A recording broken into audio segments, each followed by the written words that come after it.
ਵਾਹਿਗੁਰੂ ਜੀ ਕਾ ਖਾਲਸਾ, ਵਾਹਿਗੁਰੂ ਜੀ ਕੀ ਫਤਿਹ।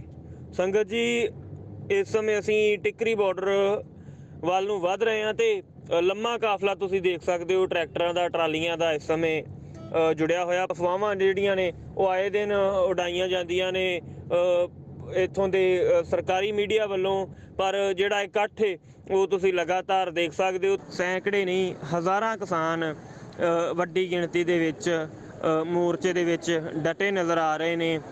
ਬਜ਼ੁਰਗ ਠੰਡੀਆਂ ਰਾਤਾਂ ਠਰ ਰਹੇ ਨੇ ਸਿਰਫ ਆਪਣੇ ਬੱਚਿਆਂ ਦਾ ਭਵਿੱਖ ਉਜਵਲ ਰੱਖਣ ਵਾਸਤੇ।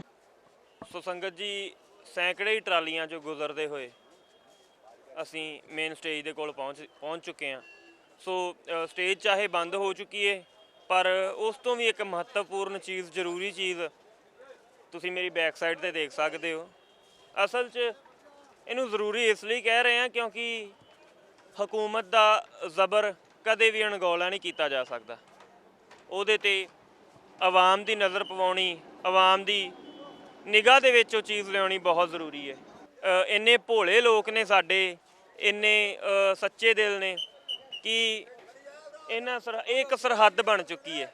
ਜਿਵੇਂ ਆਪਾਂ ਅੰਤਰਰਾਸ਼ਟਰੀ ਸਰਹੱਦਾਂ ਵੇਖਦੇ ਹਾਂ, ਪਹਿਲਾਂ ਧਰਮ ਦੇ ਨਾਂ 'ਤੇ ਸਰਹੱਦਾਂ ਬਣੀਆਂ, ਉਸ ਤੋਂ ਬਾਅਦ ਅੱਜ ਇਨਸਾਨੀਅਤ ਨੂੰ ਤਾਰੋ ਪੀਟ ਕਰਕੇ ਇੱਥੇ ਸਰਹੱਦਾਂ ਬਣ ਚੁੱਕੀਆਂ ਨੇ।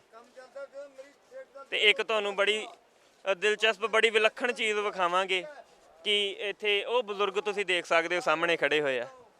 ਉਹ ਬਜ਼ੁਰਗ ਇਸ ਕਰਕੇ ਖੜੇ ਆ ਕਿ ਇੱਥੋਂ ਕੋਈ ਅੱਗੇ ਨਾ ਲੰਘ ਜਾਵੇ, ਕਿਉਂਕਿ ਮੇਰੇ ਖਿਆਲ ਨਾਲ ਇੱਥੇ 144 ਧਾਰਾ 144 ਅਗਲੇ ਪਾਸੇ ਲੱਗੀ ਹੋਈ ਹੈ ਤੇ ਵੱਡੀ ਫੋਰਸ ਖੜੀ ਹੋਈ ਹੈ। ਸੋ ਇਸ ਸਰਹੱਦ ਦੇ ਵਿਚਕਾਰ ਇਹ ਬਾਪੂ ਆਪਣੇ ਪੁੱਤਰਾਂ ਦੀ ਰਾਖੀ ਕਰਨ ਵਾਸਤੇ ਖੜਾ ਹੋਇਆ ਕਿ ਕਿਤੇ ਮੇਰਾ ਕੋਈ ਪੁੱਤ ਗਾਂਹ ਲੰਘ ਕੇ ਉਸ ਕਸਾਈਆਂ ਦੇ ਹੱਥ ਨਾ ਆ ਜਾਵੇ, ਜਿੱਥੇ ਸੈਂਕੜੇ ਸਾਡੇ ਨੌਜਵਾਨ ਪਹਿਲਾਂ ਹੀ ਉਹਨਾਂ ਨੇ ਨਜ਼ਰਬੰਦ ਕਰਤੇ ਹੋਏ ਆ, ਜਿਨ੍ਹਾਂ ਦਾ ਹਾਲੇ ਤੱਕ ਕੋਈ ਅਤਾ ਪਤਾ ਨਹੀਂ ਲੱਗਾ। ਸੋ ਸੰਗਤ ਜੀ, ਇਹਨਾਂ ਸਰਹੱਦਾਂ ਦੇ ਵਿੱਚੋਂ ਗੁਜ਼ਰਦੇ ਹੋਏ ਮੈਂ ਚਾਹਾਂਗਾ ਉਸ ਬਜ਼ੁਰਗ ਨਾਲ ਗੱਲਬਾਤ ਕਰੀਏ। ਆਪਣੇ ਵੀਰਾਂ ਨੂੰ ਬੇਨਤੀ ਕਰਾਂਗਾ ਕਿ 1 ਮਿੰਟ ਸਾਈਡ 'ਤੇ ਹੋਵੋ, ਬਜ਼ੁਰਗ ਨਾਲ ਗੱਲਬਾਤ ਕਰਾਂਗੇ। ਬਾਬਾ ਜੀ, ਵਾਹਿਗੁਰੂ ਜੀ ਕਾ ਖਾਲਸਾ, ਵਾਹਿਗੁਰੂ ਜੀ ਕੀ ਫਤਿਹ ਜੀ। ਬਾਬਾ ਜੀ, ਤੁਹਾਨੂੰ ਦੇਖ ਰਹੇ ਹਾਂ, ਤੁਸੀਂ ਆਪਣੇ ਪੁੱਤਰਾਂ ਦੀ ਰਾਖੀ ਵਾਸਤੇ ਖੜੇ ਹੋ ਇੱਥੇ, ਕਿ ਤੁਹਾਡਾ ਕੋਈ ਪੁੱਤਰ ਇੱਥੋਂ ਅੱਗੇ ਲੰਘ ਕੇ ਉਹ ਕਸਾਈਆਂ ਦੇ ਹੱਥ ਨਾ ਚੜ੍ਹ ਜੇ। ਕਈ ਵਾਰੀ ਕੁੜੀਆਂ ਗੁੱਡੀਆਂ ਬੱਚਿਆਂ ਨੂੰ ਲੈ ਕੇ ਨੇ, ਜੇ ਸਾਡਾ ਬੱਚਾ ਵੀ ਉੱਥੇ ਖੋਲ੍ਹਣ, ਸਾਨੂੰ ਕਦੋਂ ਮਿਲਣ ਲੱਗਿਆ ਉਹ ਹੈ। ਅਤੇ ਦਿਨ ਅਤੇ ਰਾਤ ਕਰਕੇ ਉਹਨੇ ਇਹ ਬੰਨ ਲਾਏਗਾ। ਪਹਿਲੇ ਪਾਸੇ ਟੋਏ ਪੱਟੇ ਨੇ, ਕਿੱਲ ਗੱਡੇ ਨੇ ਸੜਕ ਦੇ ਉੱਤੇ, ਅਤੇ ਉਹ ਤਾਂ ਜ਼ਾਲਮ ਹੈ ਨਾ। ਬਾਪੂ ਜੀ, ਕਿਹੜਾ ਪਿੰਡ ਏ ਤੇ ਕਿੱਥੋਂ, ਕੀ ਨਾਮ ਹੈ ਤੁਹਾਡਾ? ਮੇਰਾ ਨਾਮ ਜਗਰੂਪ ਸਿੰਘ, ਹੀਰੋਂ ਕਲਾ, ਮਾਨਸਾ 'ਚ ਜੀ, ਜ਼ਿਲ੍ਹਾ ਮਾਨਸਾ ਹੈਗਾ। ਇਹ ਤੁਹਾਨੂੰ ਜਿਵੇਂ ਪਹਿਲਾਂ ਤੁਸੀਂ ਗੱਲਾਂ ਸੁਣਦੇ ਹੋਵੋਗੇ ਆਪਣੇ ਬਜ਼ੁਰਗਾਂ ਤੋਂ ਕਿ ਪਹਿਲਾਂ ਰਾਜਿਆਂ ਦਾ ਰਾਜ ਹੁੰਦਾ ਸੀ, ਉਦੋਂ ਰਾਜੇ ਐਂ ਕਰਦੇ ਸੀ, ਹੁਕਮ ਚਲਾਉਂਦੇ ਸੀ, ਲੋਕਾਂ ਤੋਂ, ਸਾਰੀ ਪ੍ਰਜਾ ਤੋਂ ਆਪਣੀ ਦਿਹਾੜੀ ਕਰਵਾਉਂਦੇ ਸੀ। ਅਤੇ ਇਹ ਤੁਹਾਨੂੰ ਲੱਗ ਨਹੀਂ ਰਿਹਾ ਕਿ ਉਸ ਤਰ੍ਹਾਂ ਦਾ ਤਾਨਾਸ਼ਾਹੀ ਰਾਜ ਚੱਲ ਰਿਹਾ? ਇੱਦਾਂ ਤਾਂ ਹੈ ਵੀ ਲੋਕਾਂ ਦੀ ਜ਼ਮੀਨ ਖੋਲ੍ਹੀਏ ਅਤੇ ਲੋਕਾਂ ਨੂੰ ਇਹਨੂੰ ਟੇਪਨ ਫੜਾ ਕੇ ਆਪਾਂ ਕੰਮ ਲਵਾਂਗੇ। ਇੱਥੇ ਫੈਕਟਰੀਆਂ ਸਰਕਾਰੀ ਹੋਣਗੀਆਂ। ਇਹ ਵੀ ਨਾ, ਇਹ ਹੁਣ ਬਾਘਾ ਬਾਰਡਰ ਬਣਾਤਾ ਤੁਹਾਡੇ ਸਾਹਮਣੇ, ਬਾਘਾ ਬਾਰਡਰ ਬਣੇ। ਉਹੀ ਮੈਂ ਗੱਲ ਕਰ ਰਿਹਾ ਕਿ ਇਹ ਸਰਹੱਦਾਂ ਬਣ ਚੁੱਕੀਆਂ ਨੇ ਅਤੇ ਇਸ ਸਰਹੱਦਾਂ ਦੀ ਰਾਖੀ ਵੀ ਸਾਨੂੰ ਆਪ ਹੀ ਖੜਨਾ ਪੈ ਰਿਹਾ, ਕਿਉਂਕਿ ਪਰਲੇ ਬੰਨੇ ਜਿਹੜੇ ਉਹ ਕਸਾਈ ਖੜੇ ਹੋਏ ਆ। ਜਮਾ ਕਸਾਈ ਖੜਿਆ ਜੀ, ਇਸ ਤੋਂ ਕੋਈ ਚੱਕਰ ਨਹੀਂ ਹੈਗਾ। ਅਤੇ ਉਹ ਇੱਧਰ ਸਪੀਕਰ ਲਾ ਅਤੇ ਉੱਧਰ ਸਪੀਕਰ ਲਾ ਵੀ ਆਰਾਮ ਨਾਲ ਸੌਂ ਨਾ ਜਾਣ, ਰਾਤਾਂ ਨੂੰ ਚਲਾਈ ਜਾਂਦੇ ਆ। ਉਹਦੇ 'ਚ ਕੀ ਚਲਾਉਂਦੇ ਆ ਸਪੀਕਰ ਦੇ? ਆਹ ਕਰੋਨਾ ਫਲਾਣਾ ਤੋਂ ਕਿੱਥੇ ਕਰੋਨਾ ਹੋਈ ਹੈ ਕਿਹਨੂੰ? ਇਹ ਝੂਠ ਚੱਲ ਰਿਹਾ ਸਾਰਾ ਹੈ। ਮੂੰਹ ਬੰਨੋ ਜੀ, ਫਲਾਣਾ ਕੋਲ ਸਾਰੀ ਰਾਤ ਕਰੀ ਜਾਣੀ, ਮੂੰਹ ਬੰਨੋ ਜੀ, ਅਤੇ ਸੌਣ ਨਹੀਂ ਦੇਣਾ ਬਸ। ਜਿਹੜਾ ਦ੍ਰਿਸ਼ ਹੈ ਉਹ ਜ਼ਰੂਰ ਤੁਹਾਡੇ ਜਜ਼ਬਾਤਾਂ ਨੂੰ ਹਿਲਾਉਣਾ ਦੇਵੇਗਾ, ਕਿਉਂਕਿ ਖਾਸ ਕਰਕੇ ਜਿਹੜੀ ਵਿਦੇਸ਼ਾਂ 'ਚ ਸੰਗਤ ਵੱਸਦੀ ਹੈ ਉਹ ਬੜੀ ਅਕਸਰ ਹੀ ਜਜ਼ਬਾਤੀ ਹੋ ਜਾਂਦੀ ਹੈ ਆਪਣੇ ਭਰਾਵਾਂ ਪ੍ਰਤੀ, ਜਿਹੜੇ ਕਿ ਇੱਥੇ ਠੰਡ ਦੇ ਵਿੱਚ ਇੱਕ ਲੜਾਈ ਲੜ ਰਹੇ ਆ ਪ੍ਰਸ਼ਾਸਨ ਦੇ ਨਾਲ, ਸਰਕਾਰ ਦੇ ਨਾਲ। ਸੋ ਇਹਨਾਂ ਦੀ ਕੀ ਰਵਾਇਤ ਹੈ ਸਾਡੇ ਪ੍ਰਤੀ, ਉਹ ਤੁਸੀਂ ਇਸ ਸਮੇਂ ਦੇਖ ਸਕਦੇ ਹੋ ਕਿ ਕਿੰਨੀ ਵੱਡੇ ਰਕਬੇ ਦੇ ਵਿੱਚ ਇਹਨਾਂ ਨੇ ਬੈਰੀਕੇਡ ਲਗਾ ਕੇ ਉੱਥੇ ਧਾਰਾ 144 ਲਾਗੂ ਕਰਕੇ ਅਤੇ ਕਿਸ ਤਰ੍ਹਾਂ ਜਿਹੜਾ ਪ੍ਰਸ਼ਾਸਨ ਹੈ, ਜਿਹੜਾ ਕਾਨੂੰਨ ਹੈ, ਉਹਨੂੰ ਛਿੱਕੇ ਟੰਗਿਆ। ਸੋ ਸੰਗਤ ਜੀ, ਸਾਨੂੰ ਸਭ ਨੂੰ ਬੜੀ ਰੌਣਕ, ਬੜੀ ਇੱਕ ਭਰਿਆ ਹੋਇਆ ਦ੍ਰਿਸ਼ ਨਜ਼ਰ ਆਉਂਦਾ ਹੈ, ਪਰ ਇਸ ਦ੍ਰਿਸ਼ ਦੇ ਵਿੱਚੋਂ ਵਿੱਚ, ਇਸ ਰੌਣਕ ਦੇ ਵਿੱਚੋਂ ਵਿੱਚ ਇਹਨਾਂ ਟਰਾਲੀਆਂ ਦੇ ਵਿੱਚ ਬੈਠੇ ਬਜ਼ੁਰਗ ਅਤੇ ਨੌਜਵਾਨ ਅਕਸਰ ਹੀ ਡੂੰਘੀਆਂ ਸੋਚਾਂ ਵਿੱਚ ਡੁੱਬ ਜਾਂਦੇ ਨੇ। ਕਿਉਂਕਿ ਕਿਤੇ ਨਾ ਕਿਤੇ ਸਰਕਾਰ ਦੇ ਕੰਨ ਉੱਪਰ ਜੂੰ ਨਹੀਂ ਸਰਕ ਰਹੀ, ਜਿਸ ਨੂੰ ਜਗਾਉਣ ਵਾਸਤੇ, ਆਪਣੀ ਆਵਾਜ਼ ਪਹੁੰਚਾਉਣ ਵਾਸਤੇ ਨਵੀਆਂ ਯੋਜਨਾਵਾਂ, ਨਵੇਂ ਜਿਹੜੇ ਤਰੀਕੇ ਨੇ ਉਹ ਸਾਰਿਆਂ ਨੂੰ, ਕਿਸਾਨਾਂ ਨੂੰ ਜਾਂ ਆਗੂਆਂ ਨੂੰ ਵਰਤਣੇ ਪੈ ਰਹੇ ਨੇ। ਸੋ ਹਰ ਉਹ ਮੁਮਕਿਨ ਕੋਸ਼ਿਸ਼ ਸਾਡੇ ਭਰਾਵਾਂ ਵੱਲੋਂ ਕੀਤੀ ਜਾ ਰਹੀ ਹੈ, ਕਿਉਂਕਿ ਇਹ ਗਿਣਤੀਆਂ ਨੇ, ਇਹ ਇਕੱਠ ਕਰਨੇ ਬਹੁਤ ਜਿਵੇਂ ਕਹਿ ਸਕਦੇ ਹਾਂ ਸੌਖੇ ਨਹੀਂਗੇ, ਤੇ ਇਹਨਾਂ ਨੂੰ ਜਿਹੜਾ ਚਲਾਉਣਾ ਹੈ ਉਹ ਉਸ ਤੋਂ ਵੀ ਔਖਾ ਹੈ। ਕਰੀਬ 2 ਮਹੀਨਿਆਂ ਤੋਂ ਉੱਪਰ ਦਾ ਸਮਾਂ ਹੋ ਚੁੱਕਿਆ ਜਿਹੜਾ ਇਹ ਇਕੱਠ ਚੱਲ ਰਿਹਾ ਹੈ। ਇਹ ਵੀ ਬਾਪੂ ਸਾਨੂੰ ਸੇਵਾਦਾਰ ਹੀ ਨਜ਼ਰ ਆ ਰਹੇ ਨੇ ਇੱਥੇ, ਇਹਨਾਂ ਦੀ ਰਿਫਲੈਕਟਰ ਜਿਹੜੀ ਜੈਕਟ ਪਾਈ ਉੱਤੇ ਉਹ ਦੱਸ ਰਹੀ ਹੈ, ਤੇ ਇਹਨਾਂ ਨਾਲ ਗੱਲਬਾਤ ਕਰਦੇ ਆ। ਬਾਪੂ ਜੀ ਕੀ ਨਾਮ ਹੈ ਤੁਹਾਡਾ, ਕਿੱਥੋਂ ਪਹੁੰਚੇ ਹੋ? ਪਿੰਡ ਮੇਰਾ ਚੋਟੀਆ, ਨਾਮ ਮੇਰਾ ਚਰੰਜੀ ਹੈ ਜੀ। ਅੰਮ੍ਰਿਤ ਦਾ ਮੇਰਾ ਜਰਨੈਲ ਸਿੰਘ ਹੈ ਜੀ। ਸੋ ਤੁਸੀਂ ਸੇਵਾਦਾਰ ਨਜ਼ਰ ਆ ਰਹੇ ਹੋ, ਕਿਸ ਚੀਜ਼ ਦੀ ਸੇਵਾ ਇੱਥੇ ਕਰਦੇ ਹੋ? ਹਾਂਜੀ, ਆ ਸਟੇਟ ਸਾਡੀ ਹੈ ਜੀ। ਸੋ ਕਿਸ ਚੀਜ਼ ਦੀ ਸੇਵਾ ਤੁਸੀਂ ਇੱਥੇ ਨਿਭਾ ਇਹ ਰਹੇ ਹੋ? ਸੇਵਾ ਜਿਹੜੀ ਮਾਂ ਹੈ ਮੇਰੀ, ਇਹ ਬਾਗੀ ਮੈਂ ਮਜ਼ਦੂਰ ਹਾਂ, ਐਸੀ ਬੇਸੀ ਹਾਂ। ਜਦੋਂ ਇਹ ਬਾਗੀ ਮੈਂ ਰੋਟੀ ਕਿੱਥੋਂ ਖਾਊਂਗਾ, ਮੇਰੇ ਬੱਚੇ ਕਿੱਥੋਂ ਪਾਲੂਗਾ? ਅੱਜ ਮੇਰਾ 400 ਰੁਪਏ ਦਾ ਖਰਚਾ ਚੁੱਲ੍ਹੇ ਦਾ, ਤੇ ਮੈਂ ਕਿੱਥੋਂ ਲਿਆਉਂਗਾ? ਬਿੱਲ ਹੈ ਮੈਨੂੰ 1800 ਦੇ ਹਿਸਾਬ ਨਾਲ ਮਹੀਨੇਦਾਰ ਹੈ, ਮੈਂ ਕਿੱਥੋਂ ਭਰੂੰਗਾ? ਜ਼ਿਮੀਂਦਾਰ ਖੂੰਜਾ ਵਿੱਚ ਕਿੱਥੋਂ ਕਿੱਲੇ ਕਿੱਧਰ ਭਰੂਗਾ? 10-10 ਹਜ਼ਾਰ ਦੀਆਂ ਸੇਟੀਆਂ ਕੱਟੀਆਂ ਨੇ ਸਾਨੂੰ, 5-5 75-50 ਰੁਪਇਆ ਕਰਕੇ ਜ਼ਮੀਨ, ਕਹਿੰਦਾ ਮੈਂ ਜ਼ਮੀਨ ਤੰਬੂ ਪਾ ਕੇ ਦੇਊਂਗਾ, ਖਲਾਲਾ ਜੀ ਕਰੂੰਗਾ, ਉਹ ਵੀ ਨਹੀਂ ਕਰਿਆ। ਤੇ ਸਾਨੂੰ ਇੱਕ ਟੁਕੜੀ ਦੇ ਰੱਖਦੇ, ਇਹ ਪੈਰ ਚੋਂ ਲੁੱਚਾ ਬੇਈਮਾਨ ਕਰਕੇ ਨਾ ਸਾਨੂੰ ਲੁੱਟ ਕੇ ਲੈ ਗਿਆ। ਸਾਡਾ ਹਿੰਦੁਸਤਾਨ, ਪਾਕਿਸਤਾਨ, ਇੰਡੀਆ, ਭਾਰਤ ਚਾਰੇ ਖੂੰਟਾ ਖਾ ਲਿਆ ਇਹਨੇ, ਜੋਕਾਂ ਲਾਈਆਂ ਸਾਨੂੰ। ਅੰਗਰੇਜ਼ ਦਿਨ ਰਾਤ ਨੂੰ ਬੱਲੇ ਦਿਨੇ, ਇਹ ਰਾਜ ਦੇ ਦੋਲੀ ਜੋਕ ਲੱਗੀ ਸਾਡੇ, ਇਹ ਦੋਲੀ ਜੋਕ ਲੱਗੀ ਹੋਈ ਹੈ, ਕਦੇ ਕਿਤੇ ਜਾਣਾ, ਕਦੇ ਕਿਤੇ ਜਾਣਾ। ਇਹ ਕੱਟਰ ਮੇਰੇ ਪੰਜਾਬ ਜਿੱਤ ਕੇ ਉੱਥੇ ਮੇਰੇ ਖਨੌਰੀ ਦੇ ਵਿੱਚ ਨਾਕਾ ਲਾਇਆ ਨੇ, ਜਾ ਕੇ ਬੰਦ ਲਾਇਆ ਨੇ, ਜਾ ਕੇ ਮੈਂ ਤੋੜ ਕੇ ਫਿਰ ਆਇਆ। 22 ਤਰੀਕ ਨੂੰ ਮੈਂ ਸਟੇਟ ਲੈ ਕੇ ਆ ਗਿਆ ਸੀ, ਤਾਰ ਕੇ ਮੈਂ ਇਹਦਾ ਜਿੱਥੇ ਬੈਠ ਜੋ ਦਾ ਬਾਦਸ਼ਾਹ ਹੈ ਉਹ ਦੇਖ ਕੇ ਮੈਂ ਬਿਮਾਰ ਹੋ ਗਿਆ, 8 ਦਿਨ ਪਿਆ ਰਿਹਾ, ਨਮੂਨੀਆ ਹੋ ਗਿਆ। ਇਹਨਾਂ ਭੋਲੀਆਂ ਅੱਖਾਂ ਦੇ ਵਿੱਚ ਅਥਰੂ ਨਜ਼ਰ ਆ ਰਹੇ ਨੇ, ਤੇ ਸੁਭਾਵਕ ਜੀ ਗੱਲ ਹੈ ਕਿ ਜਿਹੜਾ ਇੱਕ ਹਿਰਦਾ ਵਲੂੰਦਰਿਆ ਜਾਂਦਾ ਇਹਨਾਂ ਚੀਜ਼ਾਂ ਨੂੰ ਦੇਖਦਿਆਂ ਹੋਇਆ, ਸਾਰੇ ਸੀਨ ਨੂੰ ਦੇਖਦਿਆਂ ਹੋਇਆਂ। ਇੱਕ ਸਵਾਲ ਸਾਡੇ ਮਨ ਦੇ ਵਿੱਚ ਆਉਂਦਾ ਜੋ ਅਸੀਂ ਆਪਣੇ ਬਜ਼ੁਰਗਾਂ ਨੂੰ ਕਰਨਾ ਚਾਹਾਂਗੇ। ਸੋ ਬਾਬਾ ਜੀ, ਤੁਸੀਂ ਜਦੋਂ ਬੈਰੀਕੇਡ ਤੇ ਨਜ਼ਰ ਮਾਰਦੇ ਹੋ ਤੇ ਇੱਕ ਸਰਹੱਦੀ ਜਿਹੜਾ ਇਹਨਾਂ ਨੇ ਇੱਕ ਕਹਿ ਸਕਦੇ ਆ ਉਹਨੂੰ ਵਿਊ ਦੇ ਦਿੱਤਾ, ਉਹ ਵੇਖ ਕੇ ਤੁਹਾਨੂੰ ਕੀ ਮਹਿਸੂਸ ਹੁੰਦਾ, ਕੀ ਜ਼ਿਹਨ ਚ ਆਉਂਦਾ, ਕਿਵੇਂ ਤੁਹਾਡੇ ਦਿਲ ਦੇ ਵਿੱਚ ਜਿਹੜੀ ਚੀਜ਼ ਮਹਿਸੂਸ ਹੁੰਦਾ ਹੈ ਵੀ ਇਹ ਜਿਵੇਂ ਪਾਕਿਸਤਾਨ ਤੇ ਹਿੰਦੁਸਤਾਨ ਦਾ ਬਾਰਡਰ ਬਣਾਤਾ ਇਹਨਾਂ ਨੇ, ਵੀ ਸਾਨੂੰ ਵੀ ਜਿਵੇਂ ਬਿਲਕੁਲ ਇਹਨਾਂ ਕਰਨਾ ਕਹਿੰਦੇ ਨਾ, ਦਿੱਲੀ ਜਿਹੜੀ ਸਾਡੀ ਰਾਜਧਾਨੀ ਹੈ ਜੀ, ਦੇਖਣ ਨੂੰ ਸਾਡਾ ਹੁਣ ਕੀ ਅਸੀਂ ਦੇਖੀਏ ਕਿ ਅਸੀਂ ਵੀ ਕਿੱਥੋਂ ਫਾਜ਼ਿਲਕਾ, ਪੰਜਾਬ ਫਾਜ਼ਿਲਕਾ ਜਦੋਂ ਚੱਲ ਕੇ ਆਏ ਅਸੀਂ ਆਪਣੇ ਹੱਕਾਂ ਲਈ ਇੱਥੇ ਆਏ ਆ। ਅੱਗੋਂ ਇਹਨਾਂ ਨੇ ਵੇਖੋ ਕਿਵੇਂ ਬੈਰੀਕੇਡ ਲਾਏ ਆ, ਕੰਧਾਂ ਸੀਮਟ ਦੀਆਂ ਕੰਧਾਂ ਕਰਤੀਆਂ, ਕਿ ਕਿੱਲ ਲਾ ਦਿੱਤੇ ਵੀ ਇਹਨਾਂ ਦਾ ਕੋਈ ਅਗੇ ਸਾਧਨ ਹੀ ਨਾ ਕੋਈ ਜਾਵੇ। ਤੇ ਹੁਣ ਅਸੀਂ ਇਹਦੇ ਕੀ ਕਰ ਸਕਦੇ ਹਾਂ? ਜਿਹੜਾ ਮੋਦੀ ਬਾਬਾ ਜੀ ਆਪਣੇ ਹੱਕ ਲੈਣ ਆਏ ਸੀ, ਪਰ ਸਾਡੇ ਸੜਕ ਤੇ ਚੱਲਣ ਦੇ ਹੱਕ ਵੀ ਇਹ ਖੋ ਰਹੇ ਆ। ਖੋਹ ਲੈਣਾ ਜੀ, ਬਿਲਕੁਲ ਖੋਹ ਲੈਣਾ ਜੀ। ਉਹ ਹੁਣ ਸੜਕਾਂ ਸਾਡੇ ਟੈਕਸਾਂ ਨਾਲ ਸੜਕਾਂ ਬਣੀਆਂ ਨੇ ਜਿਹੜੀਆਂ, ਇਹ ਸਾਡੇ ਕੋਲ ਲੈ ਕੇ, ਤੇ ਉਹ ਵੀ ਸਾਡੇ ਨੂੰ ਨਹੀਂ ਦਿੰਦੇ ਤੁਰਨ, ਤੇ ਫਿਰ ਅਸੀਂ ਹੁਣ ਕੀ ਕਰੀਏ ਇਹਦੇ ਵਿੱਚ? ਦੱਸੋ ਪਹਿਲਾਂ ਜੀ, ਬਹੁਤ ਬੁਰਾ ਹਾਲ ਸਾਡਾ ਕਰ ਰਹੇ ਨੇ ਜੀ। ਇਹ ਕਿਤੇ ਨਾ ਕਿਤੇ ਮਨ ਭਾਵੁਕ ਵੀ ਹੋ ਜਾਂਦਾ ਹੈ। ਮਨ ਭਾਵੁਕ ਤਾਂ ਹੋਇਆ ਹੀ ਪਿਆ ਜੀ, ਦੱਸੋ ਇਹਦੇ ਉੱਤੇ ਮਨ ਭਾਵੁਕ ਕਿਵੇਂ ਨਾ ਹੋਵੇਗਾ ਸਾਡਾ? ਦੱਸੋ ਪਹਿਲਾਂ ਜੀ। ਤੁਸੀਂ ਦੇਖ ਸਕਦੇ ਹੋ ਇੱਥੇ ਪੰਜਾਬੀਆਂ ਦੀ ਗਿਣਤੀ ਦੇ ਨਾਲ ਵੱਡੀ ਗਿਣਤੀ ਦੇ ਵਿੱਚ ਸਾਡੇ ਹਰਿਆਣੇ ਦੇ ਭਰਾ ਨਜ਼ਰ ਆ ਰਹੇ ਆ, ਤੇ ਬਜ਼ੁਰਗ ਸਾਡੇ ਨਾਲ ਹਰਿਆਣਵੀ ਨੇ ਜਿਹੜੇ मौजूद ने। मैं जानना चाहूँगा क्या नाम है आपका और कौन से जिले से आए? मैं रोहतक जिले से हरिकृष्ण नाम है जी। हाँ, गांव मड़ौदी है। हम तो ये कह रहे हैं मोदी सरकार को एक बात कह रहे हैं, अगर मोदी सरकार ये जो किसान हैं, ये अन्नदाता हैं, ये मतलब पूरे संसार और जय जिया जून पूरे संसार की मान लो उनके अन्नदाता हैं, ये सबका पेट भरते हैं।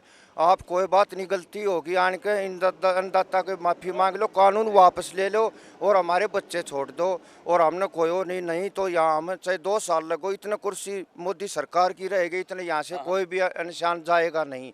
ये हमारे हरियाणा को प्रण ले लिया है और पंजाब भाइयों को भी, पूरे भारत का किसान हर जगह से जुट गया है। आज ये बंगाल के भाई भी आए थे हमारे पास, और ये महाराष्ट्र के, तमिलनाडु के भी मिल रहे थे दिन में, उनने भी ये कहा है पूरा भारत बंद करके दिखाएंगे हम 6 तारीख को, जो किसान भाइयों ने निर्णय लिया है उसके बारे में। सर, एक रिपोर्ट आई है कि इंडिया के अंदर जो 718 डिस्ट्रिक्ट्स है, उसमें से लगभग 700 डिस्ट्रिक्ट्स के अंदर छोटे या बड़े स्तर पर ये आंदोलन उठ चुका है। लेकिन जो सरकार क्या कर रही है कि डेमोक्रेसी के अंदर हमारा हक है, प्रोटेस्ट कर सकते हैं हम अपनी मांगों के लिए, सरकार इसको दबा रही है। जैसे कि इसका एग्जांपल हम बिहार और गुजरात जैसे स्टेट्स में ले सकते हैं। वहाँ पर पंचायतें जैसे पंचायतें होती हैं ना, तो पंचायतों को नहीं होने दिया जा रहा, ट्रैक्टर्स को फ्यूल नहीं दिया जा रहा, ट्रैक्टर्स को रोड पे ही नहीं आने दिया जा रहा, उसको नोटिस थमा दिए गए हैं। और एक चीज़ जैसे कि यूएन की भी रिपोर्ट आई है और अमेरिका ने भी अपने सिटीजन्स को कहा है कि आप इंडिया के अंदर विजिट ना करें ड्यू टू आरएसएस के टेररिज्म की वजह से। यूएन ने अपनी एक रिपोर्ट के अंदर रिलीजियस वायलेंस की वजह से इंडिया को रेड जोन में रखा है सीरिया और अफगानिस्तान के साथ, और उसने अंडरलाइन करके कहा है कि आप आरएसएस के टेररिज्म पे कंट्रोल कीजिए, आरएसएस पे बैन लगाइए, जिस पे कि सरदार वल्लभ भाई पटेल जी ने 1948 में बैन लगाया था। लेकिन सरकार क्या कर रही है कि हम फार्मर्स को ही टेररिस्ट घोषित कर रही है। क्या हमें अपनी कैपिटल के अंदर जाने की इजाज़त नहीं मिल सकती? कैसे सड़कें कौन खोदता है? जो कि नक्सली होते हैं ना, नक्सलियों के काम होते हैं। क्या सरकार पे ये केस नहीं होना चाहिए कि वो कैसे पब्लिक प्रॉपर्टी को ऐसे नुकसान पहुंचा रही है? आखिर क्यों ऐसा कर रही है सरकार हम देश के नागरिकों के साथ? और सबसे पहली चीज़ कि लोग कहते हैं कि ये फार्म लॉज है, बिना डिबेट बिना डिस्कशन के आप पार्लियामेंट के अंदर लाते हैं। राज्यसभा के अंदर उनके पास बहुमत नहीं था, फिर भी बिना वोटिंग, विपक्ष ने इतनी वोटिंग की मांग की, बिना वोटिंग के आपने बिना डिबेट और बिना डिस्कशन के पारित किए। आखिर क्यों? सबसे पहला क्वेश्चन तो यही आ जाता है। और फिर कहते हैं कि ये रिजोल्यूशंस इसको अमेंडमेंट लाएंगे, मतलब आखिर क्यों? इससे सिर्फ फार्मर्स का नुकसान नहीं है, जो कि फार्मिंग से जुड़े हुए हैं, फार्मिंग प्रोडक्ट से जुड़े हुए हैं, जो कि अन्न खाते हैं, उस हर व्यक्ति का नुकसान है। जैसे कि मैं इसका थर्ड रिजोल्यूशन समझाता हूँ आपको, उसके अंदर स्टोरेज की खुली छूट दी गई है कि कोई लिमिट नहीं है, कितना भी स्टोर कर सकते हैं। आप खुद सोचिए, एक किसान जिसके घर की छत टपकती है, एक फसल उसके घर में आ जाए तो उसको ये समस्या हो जाती है कि मेहमान घर पे आ गए तो उनको कहाँ बैठाएं?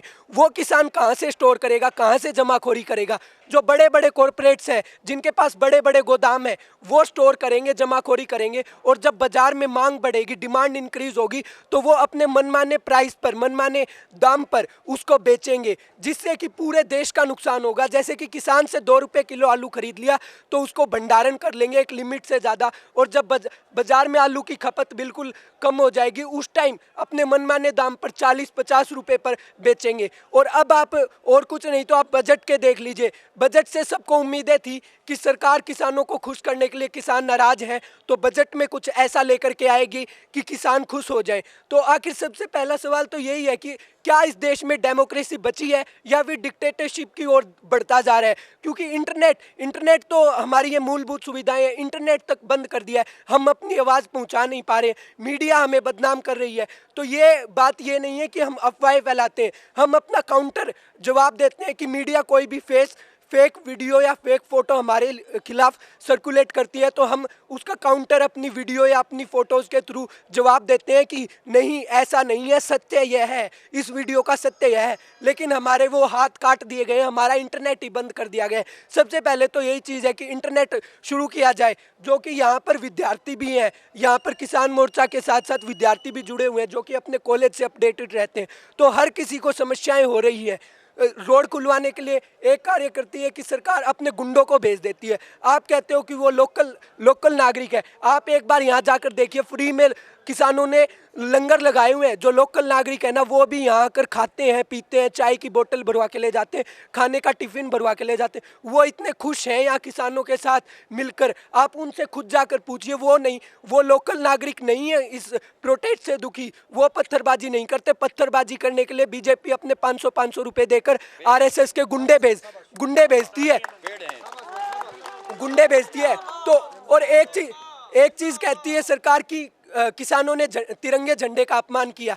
आप खुद सोचिए, कोई भी आप जैसा या हम जैसा आदमी उस रोड पे ही नहीं जा सकता। पीएम हाउस के अंदर वो बंदा जाकर मीटिंग करता है, उनके साथ बैठ के करता है, फोटोज़ भी हैं बाकायदा, पीएम के साथ, गृह मंत्री के साथ और उनके 2 विधायकों के साथ, हेमा मालिनी के साथ और धर्मेंद्र जी के जो बेटे सनी देओल के साथ, उनके साथ उनकी फ़ोटोज़ भी है। तो वो कोई आम नागरिक तो हो नहीं सकता। और मान लो कोई भी व्यक्ति है, आखिर क्यों उसको अब तक गिरफ्तार नहीं किया गया है? क्यों पत्रकारों को आप मनदीप सिंह सिद्दीकी कप्पन, ऐसे ऐसे आप पत्रकारों को गिरफ्तार कर रहे हैं जो कि ज़मीन से जुड़ी रिपोर्ट्स लोगों तक पहुंचाते हैं। एक नारा दिया जा रहा है आज कि तुम मुझे पत्रकार दिखाओ, मैं तुम्हें एफआईआर दिखाऊंगा, क्योंकि हर सच्चे पत्रकार के खिलाफ किसी ना किसी प्रकार की कार्रवाई बैठाई जा रही है। आईटी सेल इनका उनको ट्रोल कर रहा है। तो ये जंग सिर्फ किसानों की जंग नहीं है, पूरे देश की जंग है और पूरे देश के अंदर ये आंदोलन उठ खड़ा हुआ है। तो आपसे यही उम्मीद है कि आप भी इस आंदोलन को सपोर्ट करेंगे। शीश महल में रहने वाले कहाँ समझते दाने को, शासन सत्ता के दम पे तैयार खड़े दफनाने को, और न जाने क्यों सिस्टम बन बैठा दुश्मन आज अन्नदाता का। खाते थे जो अन्न हमारा, आते थे जो लेने वोट हमारा, न जाने क्यों दौड़े आज हमें खाने को। जय हिंद, जय भारत, धन्यवाद। जिंदाबाद, जय जवान, जय किसान। मेरा नाम है दिलावर सिंह सिगरोवा, गांव रिटोली, जिला रोहतक, और प्रदेश अध्यक्ष भारतीय किसान सेना जी। तो जो आपने प्रश्न रखा उसका ये स्पष्ट जाहिर है, क्यों कहते हैं कि दूध का जला छाछ को भी फूंक मारकर पीता है जी। अब सरकार ने ये देख लिया है कि ये आपके वैसे काबू मारने वाले हैं, क्योंकि इतना जन सैलाब है, एक तूफान की तरह खड़ा हो चुका है। आप जानते हो कि नॉर्मल हवा को रोक सकते हो, लेकिन तूफानों को कोई नहीं रोकता। जिसको रोकोगे, जिस तरह से रोकोगे उसको भी उड़ा ले जाएगी। और ये जो चारों तरफ से पूरे देश में एक आबो हवा की तरह किसान खड़े हो चुके हैं, इसलिए उन्होंने ये देख कर के इतनी दहशत में, इतने भय में हैं कि इसको हमारी सेना है जो कि टॉप अपनी अलाइड फोर्सेज में आती है, वो भी पीछे रह जाएगी, क्योंकि किसानों कुछ नहीं कर सकते। क्योंकि किसान एक ऐसा है जो अन्नदाता है कि एक तरफ जवान है, दूसरी तरफ किसान है। जवान है, सरहद पे रक्षा करता है, और किसान पूरे देश का अन्न से पेट भरता है। और क्योंकि जन भावना बहुत बड़ी बात होती है, और जन भावना जो 26 तारीख को सरकार ने एक शाम दाम दंड भेद के तरीके अपना करके गुमराह करने की कोशिश की, उससे लोग बाहर निकल चुके हैं और ये समझ चुके हैं कि सरकार आंदोलन को किस लिए बर्बाद और तबाह करना चाहती है इन हथकंडों के माध्यम से। अब क्योंकि उससे बाहर निकल गए, लोग समझ चुके, और एक दोबारा एक जवार भाटा की तरह इस आंदोलन ने करवट ली है, और आए दिन किसान आंदोलन में लोगों की संख्या बढ़ती जा रही है और बढ़ती जा रही है। नेट बंद क्यों किया इन्होंने? नेट बंद करने का इनको नेट खोलो, फिर असि दसिए आंदोलन कैसा चलता है। नेट बंद करने का इनको ये भय है कि क्योंकि जो मेन मीडिया है, लगभग 163 जो चैनल हैं, वो सरकार ने, सरमाएदार हैं, पूंजीपति, उद्योगपति हैं, उनके माध्यम से वो खरीद लिए हैं। और इसलिए जो मेन न्यूज़ हैं, जो सरकार के फायदे की हैं, उनके फेवर की हैं, उस ढंग से पेश करते हैं। अब क्योंकि लोकल यूट्यूब वाले चैनल हैं, लोकल चैनल हैं, वो इसमें कुछ किसान भाइयों की आवाज़ है बुलंद कर रहे थे, और वो एक सोशल मीडिया बहुत ही इफेक्टिव हथियार था, और उसके उन सोचा कि इसको अगर नेट बंद कर दिया जाए तो इसमें फ़र्क पड़ेगा, लेकिन किसी की दिल की आवाज़ और मनोभाव खत्म नहीं कर सकते। जय जवान, किसान एकता, किसान एकता, किसान आंदोलन, किसान आंदोलन, किसान शहीदों की, किसान शहीदों की इनकलाब, इनकलाब, इनकलाब। जय हिंद, जय भारत।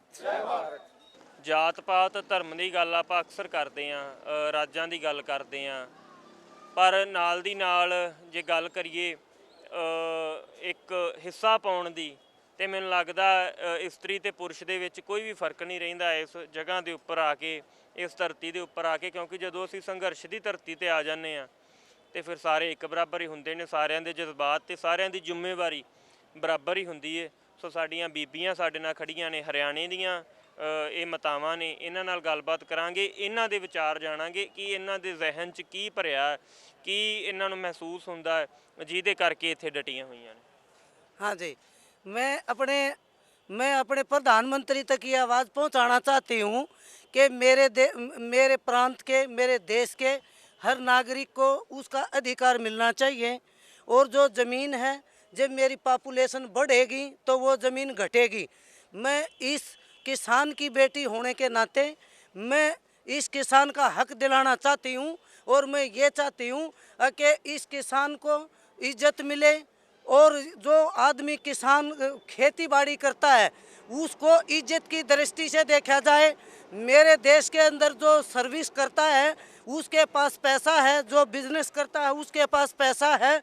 ऐसे ही मैं अपना अधिकार मांग रही हूँ, मैं भीख नहीं मांग रही। मेरे देश का हर नागरिक किसान के साथ है। कि सबसे बड़ी बात है इस आंदोलन ने हर स्त्री पुरुष बड़ा छोटा स्टेट हर आदमी को एक कर दिया। इस एकता के लिए मैं मोदी को धन्यवाद करती हूँ, क्योंकि उसने कभी हमारे को एक नहीं होने दिया। लेकिन हम चाहते हैं कि मेरे देश का एक एक नागरिक एक हो। हिंदू मुस्लिम सिख ईसाई कोई भी अलग नहीं है, सब एक हैं। मेरे को अपने अधिकार का पता है और मेरे को मेरा अधिकार ही मिलना चाहिए।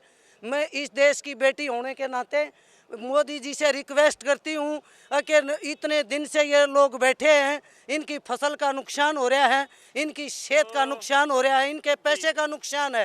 वो दिल्ली के अंदर आप बोल रहे थे कि वाघा बॉर्डर का माहौल बना दिया, हाँ हाँ दिल्ली के अंदर है ये, हाँ कैसे लग रहा है? ये मेरे को ऐसे लग रहा है जब हम दिल्ली तक अपनी आवाज़ पहुंचाना चाहते हैं और यहाँ हमारे बैरिकेड लगा दिए, इतनी आर्मी खड़ी है, वो किस लिए खड़ी है, वो क्यों खड़ी है? हम देश की संपत्ति, वो मेरी जेब के संपत्ति है, मेरी कमाई की संपत्ति है। मैं अपने देश की किसी भी संपत्ति का नुकसान नहीं पहुंचाना चाहती और मेरे देश का कोई भी नागरिक अपनी संपत्ति का नुकसान नहीं पहुंचाना चाहता। अगर किसी ने एक झंडा फहरा दिया आपके उनके बहकावे में आकर, वो एक इंसान दोषी है, बाकी कोई दोषी नहीं है। उस चीज़ के लिए कोई भी दोषी नहीं है। जिस आदमी ने कराया उसने किया, वो उसकी भावना उससे पूछी जाए, उसकी क्या भावना रही होगी, वो बीजेपी का बंदा है या उसकी अपनी कोई भावना है, बाकी कोई भी आदमी इसके लिए दोषी नहीं है। अभी नई बात सामने आई कि जो ट्रेन पे जो किसान वीर यहाँ पे हाँ हाँ हाँ, को गलत दिशा में भेज दिया गया। ये सबसे गलत बात है। आप इस आंदोलन को नहीं रोक सकते, ये नहीं रुकेगा। अगर इतने आप हमारा हक नहीं दोगे, इतना कुछ भी नहीं रुकने वाला। हम यहाँ शांति से बैठेंगे, अपना हक लेके ही जाएंगे। हाँ, के बगैर हम नहीं जाएंगे। सरकार डर पैदा कर रही है कि उस सरकार जो पथरावबाजी की हम उसके बाद आप यहाँ पे रुकते हो, हाँ, आपको डर नहीं लगता क्या? हमारे को बिल्कुल भी डर नहीं लगता। यहाँ इतना बड़ा भाईचारा है, यहाँ भाईचारे की मिसाल अगर बीजेपी को सीख लेनी है तो यहाँ आके देखनी चाहिए, तब पता चलेगा कि तुम क्या करते हो। गुजरात में तुमने क्या किया, रोहतक में तुमने क्या किया, यूपी में तुमने क्या किया। लेकिन यहाँ देखो, जब हम मुट्ठी भर आदमियों को तुम बहका सकते हो, लेकिन पूरे हिंदुस्तान को तुम नहीं बहका सकते। वो आपने गरीब का आंचल फैला के एक गरीब माँ के बेटे की हैसियत से आपने कुर्सी ले ली, लेकिन वो कुर्सी वो टाइम बताएगा कुर्सी किसको मिलेगी। कुर्सी उसको मिलेगी जो इस देश के नागरिक का इज्जत करेगा, उसको अधिकार देगा और उसको सम्मान से जिया जाएगा उससे। जब उसके पास पैसे नहीं होंगे तो वो कैसे क्या करेगा, वो क्राइम करेगा, वो सुसाइड करेगा। क्या किसान को कितना वो मिलता है पैसा, उसकी फसल का पैसा क्यों नहीं मिलता? वो एक कलम आपको क्यों तंग कर रही है, किस लिए तंग कर रही है, कि वो क्यों तंग कर रही है वो कलम आपको? जी हाँ, अके मेरा रेट ये बिल्कुल है, जी। 1800 तो संगत जी है मेरे, तो वो कलम क्यों नहीं चलनी चाहिए? वो चलनी चाहिए। हाँ, और वो आपको फसल का बीमा, फसल का बीमा क्यों नहीं मिल रहा? किसान को उसका हक, किसान को नीची दृष्टि से क्यों देखा जाता है कि ये किसान खेती करता है? जिसके घर में एक नौकरी आ जाए उसको सम्मान से देखा जाएगा, क्यों किसान को देखा जाना चाहिए? क्योंकि नौकरी के बाद भी तो उसको यही चीजें की जरूरत होगी। हाँ, बिल्कुल होगी, बिल्कुल होगी। नौकरी वाला ये सोच नहीं रहा। हाँ हाँ हाँ, उसको सोचना चाहिए और वो सोच भी रहा है। ये मोदी का बुलावा है कि नौकरी वाला नहीं सोच रहा, नौकरी वाला भी सोच रहा है। वो उसके घर में जो आदमी है वो यहाँ आ रहा है, सब अपना योगदान दे रहे हैं, के घर से दे रहे हैं। कोई गरीब है अमीर है तो ये कह रहे हैं कि पैसा बाहर से आ रहा है, किसी के बाहर से नहीं आ रहा। हर घर से 100-100 रुपये आ रहे हैं। चाहे किसी का 50 रुपये का ब्यों तो वो 50 दे देगा, किसी का ब्यों तो 10 रुपये की 1 किलो गाजर देने का वो गाजर लेके आएगा, किसी का ब्यों तो 1 किलो आटा देने का वो 1 किलो आटा लेके आ जाएगा। वो किसी का पैसा नहीं है, ये मेहनत का और खून पसीने का पैसा है। तो संगत जी किसान एकता, किसान एकता, किसान एकता, किसान एकता, नहीं झुकेंगे, नहीं झुकेंगे, अधिकार लेंगे, लेके रहेंगे, लेके रहेंगे। हाँ हाँ, सुसाइड नहीं करेंगे, मजबूत कौम है, बहादुर कौम है, नहीं करेंगे, नहीं करेंगे, अधिकार लेके। ਗੱਲ ਆਂਟੀ ਜੀ ਦੀ ਬਹੁਤ ਵਧੀਆ ਲੱਗੀ ਕਿ ਇਹ ਕਹਿ ਰਹੇ ਆ ਕਿ ਸੁਸਾਈਡ ਨਹੀਂ ਕਰਾਂਗੇ। ਲੱਗ ਰਿਹਾ ਕਿ ਸ਼ਹੀਦ ਊਧਮ ਸਿੰਘ ਵਰਗੇ ਯੋਧਿਆਂ ਦੀਆਂ ਤਸਵੀਰਾਂ ਉਹਨਾਂ ਦੇ ਛਾਵੇਂ ਖੜ ਕੇ ਇਹਨਾਂ ਤਸਵੀਰਾਂ ਦਾ ਐਸਾ ਪਰਛਾਵਾਂ ਪਿਆ ਇਹਨਾਂ ਲੋਕਾਂ ਦੇ ਉੱਪਰ, ਸਾਡੀਆਂ ਮਾਤਾਵਾਂ ਦੇ ਉੱਪਰ, ਕਿ ਜਿਹੜੀਆਂ ਛੋਟੀ ਛੋਟੀ ਗੱਲੋਂ ਸਾਡੀਆਂ ਮਾਤਾਵਾਂ ਘਬਰਾ ਜਾਂਦੀਆਂ ਨੇ ਤੇ ਉਹ ਦਲੇਰ ਬਣ ਕੇ ਸ਼ੇਰਨੀਆਂ ਬਣ ਕੇ ਇਹਨਾਂ ਮੋਰਚਿਆਂ ਦੇ ਉੱਪਰ ਉਹ ਮਰਦਾਂ ਦੇ ਨਾਲ ਮੋਢਾ ਜੋੜ ਕੇ ਇਸ ਅੰਦੋਲਨ ਦਾ ਹਿੱਸਾ ਬਣੀਆਂ ਹੋਈਆਂ ਨੇ, ਇਸ ਅੰਦੋਲਨ ਦੀ ਸ਼ਕਤੀ ਬਣੀਆਂ ਹੋਈਆਂ ਨੇ, ਪਾਵਰ ਬਣੀਆਂ ਹੋਈਆਂ ਨੇ। ਸੋ ਇਹ ਸ਼ਕਤੀ ਬਣੀਆਂ ਹੋਈਆਂ ਨੇ। ਸੋ ਸਾਨੂੰ ਲੱਗ ਰਿਹਾ ਕਿ ਇਹ ਜਿਹੜੀ ਸ਼ਕਤੀ ਹੈ ਇਸ ਮੋਰਚੇ ਨੂੰ ਬਰਕਰਾਰ ਰੱਖਣ ਦੇ ਵਿੱਚ ਕਾਮਯਾਬ ਹੋਵੇਗੀ ਤੇ ਜੇ ਮੋਰਚਾ ਬਰਕਰਾਰ ਰਹੇਗਾ ਤੇ ਜਿਹੜੀ ਜਿੱਤ ਹੈ ਉਹ ਯਕੀਨੀ ਇਹਨਾਂ ਬੀਬੀਆਂ ਦੇ, ਇਹਨਾਂ ਬੱਚਿਆਂ ਦੇ, ਇਹਨਾਂ ਬਜ਼ੁਰਗਾਂ ਦੇ ਤੇ ਇਹਨਾਂ ਨੌਜਵਾਨਾਂ ਦੇ ਝੋਲੀ ਪਵੇਗੀ। ਸੋ ਜਿਸ ਤਰ੍ਹਾਂ ਅਸੀਂ ਪਿੰਡਾਂ ਦੇ ਵਿੱਚ ਆਪਣੇ ਬਜ਼ੁਰਗਾਂ ਦੀਆਂ ਸੱਥਾਂ ਦੇਖਦੇ ਹਾਂ, ਪਿੱਪਲਾਂ ਦੇ ਬੋੜਾਂ ਦੇ ਦਿਵਾਲੇ ਬੈਠ ਕੇ ਉਹ ਵਿਚਾਰਾਂ ਕਰਦੇ ਨੇ, ਵਿਉਂਤਬੰਦੀਆਂ ਘੜਦੇ ਨੇ, ਪਿੰਡ ਦੇ ਭਲੇ ਵਾਸਤੇ, ਸਮਾਜ ਦੇ ਭਲੇ ਵਾਸਤੇ ਯੋਜਨਾਵਾਂ ਕਰਦੇ ਆ। ਸੋ ਇੱਥੇ ਪਿੱਪਲ ਜਾਂ ਬੋੜ ਤਾਂ ਨਹੀਂ, ਪਰ ਸਰਕਾਰਾਂ ਵੱਲੋਂ ਬਣਾਏ ਗਏ ਇਸ ਫਲਾਈਓਵਰ ਦੇ ਥੱਲੇ ਜੋ ਮੈਟਰੋ ਦੇ ਜਿਸ ਤੋਂ ਗੁਜ਼ਰਦੀ ਏ ਉਹਦੇ ਥੱਲੇ ਬੈਠ ਕੇ ਖੁੰਡ ਚਰਚਾ ਜਿਹੜੀ ਚੱਲ ਰਹੀ ਸੀ। ਸੋ ਅਸੀਂ ਚਾਹਿਆ ਕਿ ਜਿਹੜੀ ਗੱਲਬਾਤ ਇਹ ਬਜ਼ੁਰਗਾਂ ਦੀ ਸੁਣੀਏ, ਕਿਉਂਕਿ ਵਿਦੇਸ਼ਾਂ 'ਚ ਜਿਹੜੀ ਬੈਠੀ ਸੰਗਤ ਦੇਖਦੀ ਉਹਨਾਂ ਨੂੰ ਕਾਫੀ ਆਪਣਾਪਨ ਮਹਿਸੂਸ ਹੁੰਦਾ ਹੈ ਇਸ ਸਾਰੇ ਦ੍ਰਿਸ਼ ਦੇ ਵਿੱਚੋਂ। ਸੋ ਇੱਕ ਵੀਰ ਨੌਜਵਾਨ ਭਰਾ ਸਾਡੇ ਨਾਲ ਮੌਜੂਦ ਨੇ, ਇਹਨਾਂ ਨਾਲ ਗੱਲਬਾਤ ਕਰਾਂਗੇ, ਇਹ ਜਿਹੜੇ ਆਪਣੇ ਵਿਚਾਰ ਨੇ ਉਹ ਪੇਸ਼ ਕਰਨ। ਸਤਿ ਸ਼੍ਰੀ ਅਕਾਲ ਜੀ।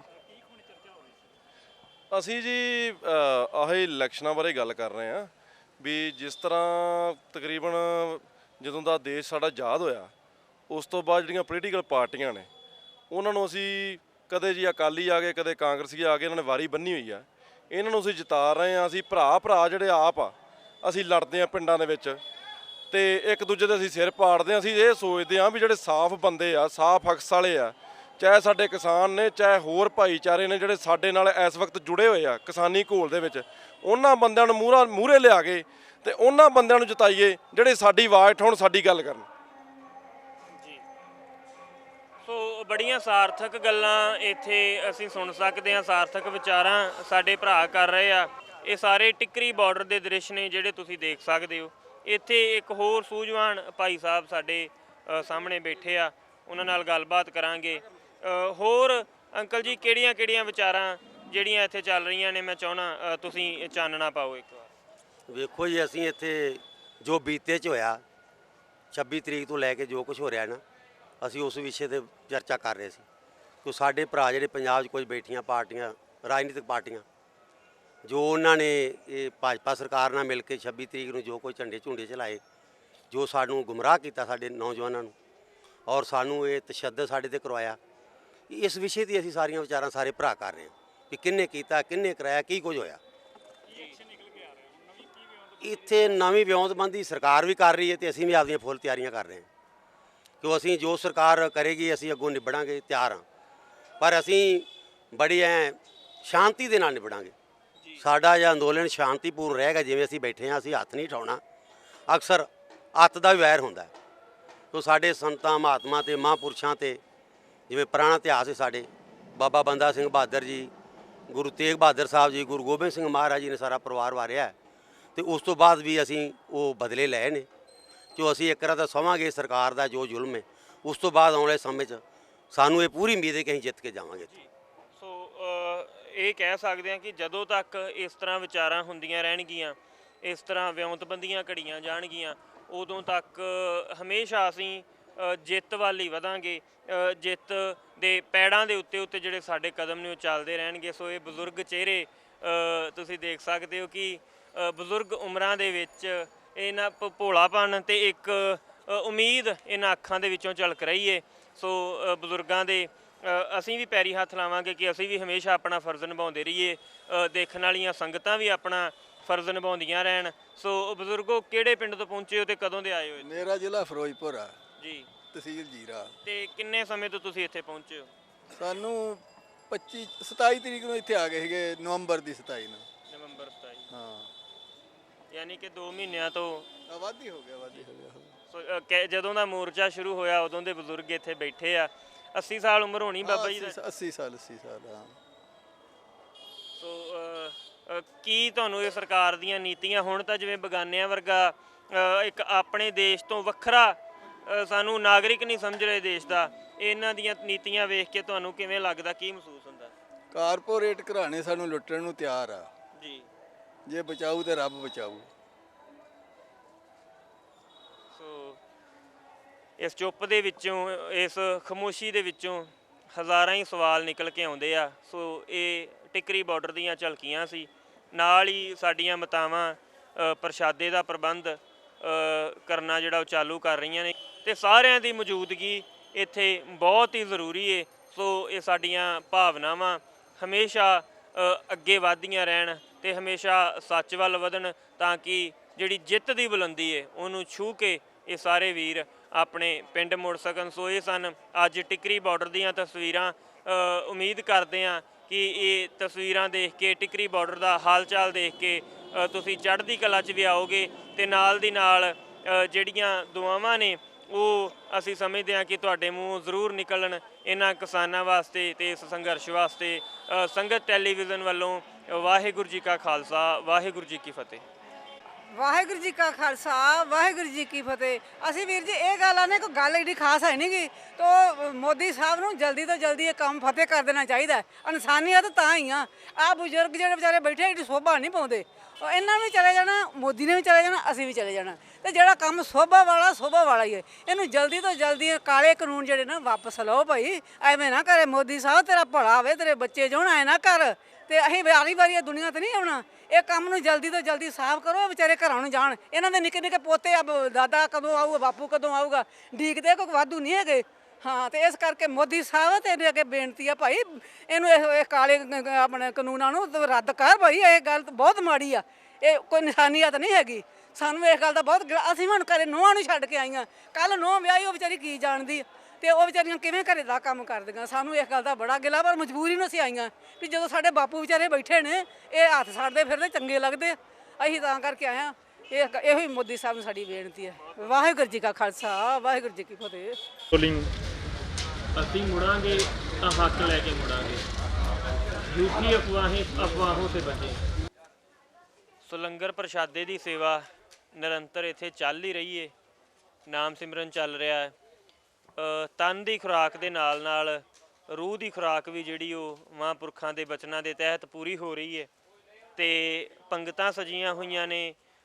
ਕਿਸਾਨ ਭਰਾ, ਮਜ਼ਦੂਰ ਭਰਾ, ਹਰ ਕੋਈ ਉਹ ਇਨਸਾਨ ਜਿਹੜਾ ਵੀ ਹਾਜ਼ਰੀ ਲਵਾਉਣ ਇੱਥੇ ਪਹੁੰਚਿਆ, ਉਹ ਆਪਣੇ ਪੇਟ ਦੀ ਪੂਰਤੀ ਵਾਸਤੇ, ਆਪਣੇ ਤਨ ਦੀ ਪੂਰਤੀ ਵਾਸਤੇ ਜਿਹੜੀ ਇੱਥੇ ਖੁਰਾਕ ਛਕ ਰਿਹਾ, ਤੇ ਨਾਲ ਹੀ ਬੜੇ ਸੋਹਣੇ ਸੁਨੇਹੇ ਮਹਾਂਪੁਰਖਾਂ ਵੱਲੋਂ ਇੱਥੇ ਦਿੱਤੇ ਜਾ ਰਹੇ ਆ, ਪ੍ਰਬੰਧਕਾਂ ਵੱਲੋਂ ਦਿੱਤੇ ਜਾ ਰਹੇ ਆ। ਬੋਰਡ ਲਗਾ ਕੇ ਆਪਾਂ ਪੜ੍ਹ ਸਕਦੇ ਹਾਂ ਕਿ ਅਸੀਂ ਮੁੜਾਂਗੇ ਤਾਂ ਹੱਕ ਲੈ ਕੇ ਮੁੜਾਂਗੇ, ਤੇ ਨਾਲ ਦੀ ਨਾਲ ਹੀ ਸੰਗਤ ਨੂੰ ਸੁਚੇਤ ਕਰਨ ਵਾਸਤੇ, ਝੂਠੀਆਂ ਅਫਵਾਹਾਂ ਤੋਂ ਬਚਣ ਵਾਸਤੇ ਵੀ ਇੱਕ ਜਿਹੜਾ ਲਿਖਤੀ ਬੋਰਡ ਹੈ ਉਹ ਇੱਥੇ ਟੰਗਿਆ ਹੋਇਆ ਆਪਾਂ ਪੜ੍ਹ ਸਕਦੇ ਹਾਂ।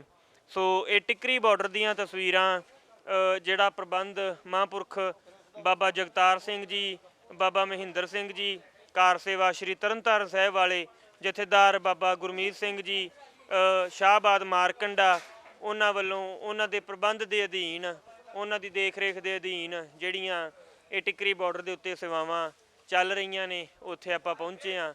ਸੋ ਸੰਗਤਾਂ ਨਿਹਾਲ ਹੋ ਰਹੀਆਂ ਨੇ ਤੇ ਚੜ੍ਹਦੀ ਕਲਾ ਦੇ ਗੀਤ ਗਾ ਰਹੀਆਂ ਨੇ। ਸਤਿਨਾਮ ਵਾਹਿਗੁਰੂ, ਸਤਿਨਾਮ ਵਾਹਿਗੁਰੂ, ਸਤਿਨਾਮ ਵਾਹਿਗੁਰੂ, ਸਤਿਨਾਮ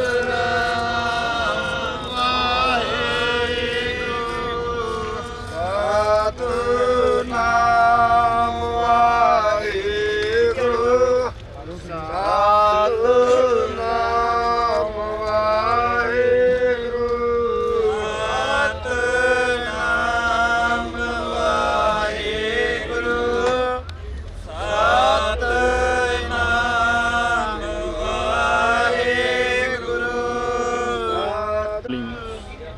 ਸੰਗਤ ਜੀ, ਨਾਲ ਸੇਵਾ ਚੱਲ ਰਹੀ ਹੈ, ਨਾਲ ਸਿਮਰਨ ਚੱਲ ਰਿਹਾ।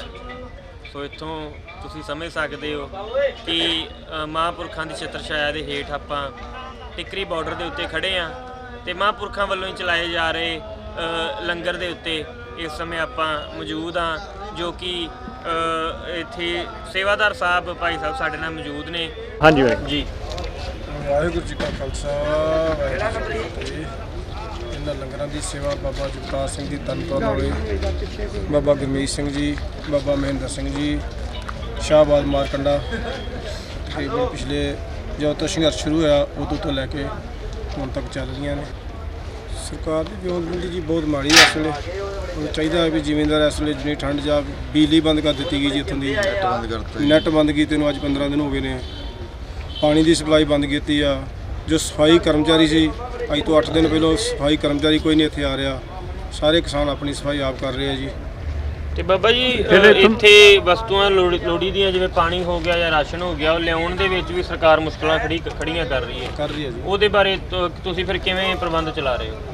ਬਸ ਬਾਬਾ ਜੀ ਆਪਣੇ ਟੈਂਕਰ ਰੱਖੇ ਆ, ਆਪਣੇ ਟੈਂਕਰ ਰੱਖੇ ਨੇ ਜੀ, ਨਾਲ ਪਾਣੀ ਦੇ ਸਾਧਨ ਲੈ ਕੇ ਆਉਂਦੇ ਨੇ, ਉਹ ਭਰ ਲਈਦੇ ਨੇ ਤੇ ਸੰਗਤ ਨੂੰ ਵਰਤਾਈ ਜਾਂਦੇ। ਤੇ ਜਿਹੜਾ ਬੱਤੀ ਦਾ ਪ੍ਰਬੰਧ ਉਹ ਕਿਸ ਤਰ੍ਹਾਂ ਚੱਲਦਾ? ਬੱਤੀ ਦਾ ਪਹਿਲਾਂ ਕੱਟ ਦਿੱਤੀ ਸੀ ਜੀ, ਫਿਰ ਅਸੀਂ ਆਪ ਹੀ ਇੱਥੋਂ ਦੇਖ ਕੇ ਕਿਤੇ ਨੇੜੇ ਜੈਂਪਰ ਲਾ ਲਿਆ ਸੀ ਤੇ ਅਜੇ ਪਰਾਂ ਪਿੱਛੇ ਹੈ ਵੀ ਨਹੀਂ ਕਿਸੇ ਪਾਸੇ ਬੱਤੀ। ਅੱਛਾ, ਬੱਤੀ ਪਿੱਛੇ ਹੈ ਨਹੀਂ ਕਿਤੇ? ਪਿੱਛੇ ਹੈ ਨਹੀਂ, ਇੱਥੇ ਨੇੜੇ ਆ ਥੋੜਾ ਜਿਹਾ ਲਾਈਟ ਤੇ ਆਪਣਾ ਹੀ ਪ੍ਰਬੰਧ ਕੀਤਾ? ਹਾਂਜੀ ਹਾਂ, ਆਪਣਾ ਪ੍ਰਬੰਧ ਹੈ। ਜਨਰੇਟਰ ਰੱਖਿਆ ਜੀ, ਸੇਵਾਦਾਰ ਲਾ ਕੇ ਬੱਤੀ ਚਾਲੂ ਕਰ। ਫਿਰ ਬੱਤੀ ਦਾ ਵੀਰ ਜੀ ਕਿੱਦਾਂ ਪ੍ਰਬੰਧ ਕਰਦੇ ਹੋ? ਬੱਤੀ ਦਾ ਪ੍ਰਬੰਧ ਜੀ ਅਸੀਂ ਆਪਣਾ ਜਨਰੇਟਰ ਨਾਲ ਲੈ ਕੇ ਆਂਦਾ ਜੀ ਬਾਬਾ ਜੀ ਇਹਨਾਂ ਨੇ, ਤੇ ਉਹ ਰੱਖਿਆ ਪੱਕਾ ਹੀ। ਜੋ ਕੋਈ ਲੋੜ ਪੈਂਦੀ ਹੈ ਤੇ ਅਸੀਂ ਆਪਣਾ ਜਨਰੇਟਰ ਚਲਾ ਕੇ ਜੋ ਵੀ ਬਿਜਲੀ ਦੇ ਕੰਮ ਲੈਂਦੇ ਆ, ਉਹ ਜਨਰੇਟਰ ਲਾ ਕੇ ਅਸੀਂ ਆਪਣਾ ਕੰਮ ਚਲਾ ਲੈਂਦੇ ਆ ਜੀ।